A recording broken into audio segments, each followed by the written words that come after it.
Nicole and you're still watching Tribe. Paano ba mag-celebrate ng graduation ng mga artists? Nakatoga din ba sila? Umakyat ba kami sa Mount Makiling para malaman ang mga kasagutan?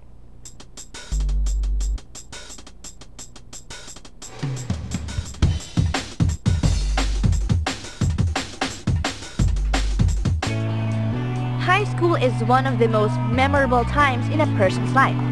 At ang isa sa hindi maaaring kalimutan sa ating high school life ay ang high school graduation.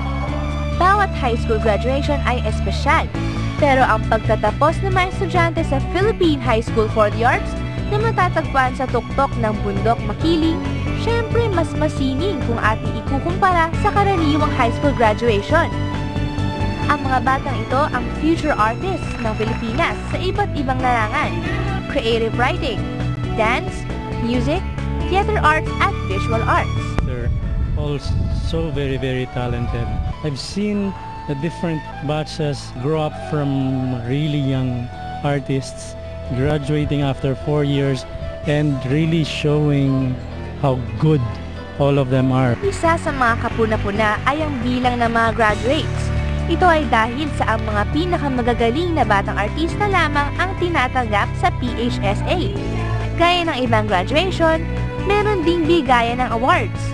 Pero ang awards na ibinibigay dito sa PHSA ay medyo kakaiba, gaya ng highest honors at artistic excellence. Ang mga estudyante ito ay tumatanggap din ng scholarship. Deserving naman ng mga batang ito dahil balang araw ay maaari na natin silang maituring na national treasure.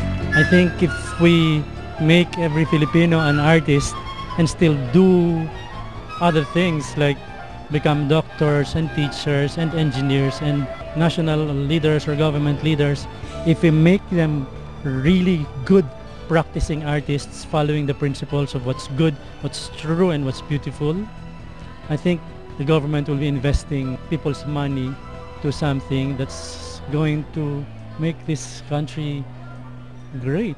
At dahil sa ito na ang kanilang huling pagkakataon, nagpakitang gilas ang mga graduates ng PHSA. Kanilang ipinamalas ang kanilang taglay na galing sa kanilang mga guro, magulang at mga bisita. Bawat isa sa mga batang ito ay merong magandang pangarap para sa kanilang kinabukasan. I'm planning to study abroad in Memphis for 4 to 5 years. I have a full scholarship there. Plano kong mag-aral ng production management sa College of St. Benilde. Iko-continue ko yung theater. Gusto ko rin mag-conduct ng workshops, seminars about improvisation, method acting. Yung mga lahat ng natutunan ko dito sa Makiling, gusto kong ibalik. I want to be an anthropologist someday, and I want to pursue dance. It's my passion, and it is what I really want. Magka-college po ako sa UST Architecture. So, yun po, gusto kong pagpatuloy yung arts. I plan to pursue my art and be a selfless artist, as F. Chanel Jose said. Plan to take up communication arts. Yung maganda kasi sa course ko sa PHSA, I can stretch it because it's writing, so I can use it whatever course I take. Ang hirap, grabe. Kasi wala kang kadamay, lalo na.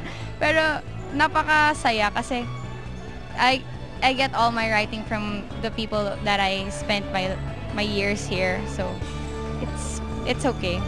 At para lalo pang magkaroon ng inspirasyon ang mga batang alagad ng sining, inimbitahan ng PHSA ang pambansang alagad ng sining sa larangan ng panintikan, si F. Chanel Jose. Isang malikhaing inspirational message naman ang ibinahagi ng sikat na composer, si Ryan Cayabyab. At sa kanilang paghataw-sago, formal na nagtapos ang mga PHSA students. They should use their gifts of talents not only for themselves but for other people, especially the marginalized, and to make a better society for the old ones who are about to go to the contemporary generation and to the future generation. We need them. We need the artists. Sa mga graduates ng PHSA, congratulations! Sana maging kayong inspirasyon, hindi lamang sa mga kabataan nagnanais na maging artista, kundi kahit sa mga ordinaryong Pilipino sa pamamagitan ng inyong sining.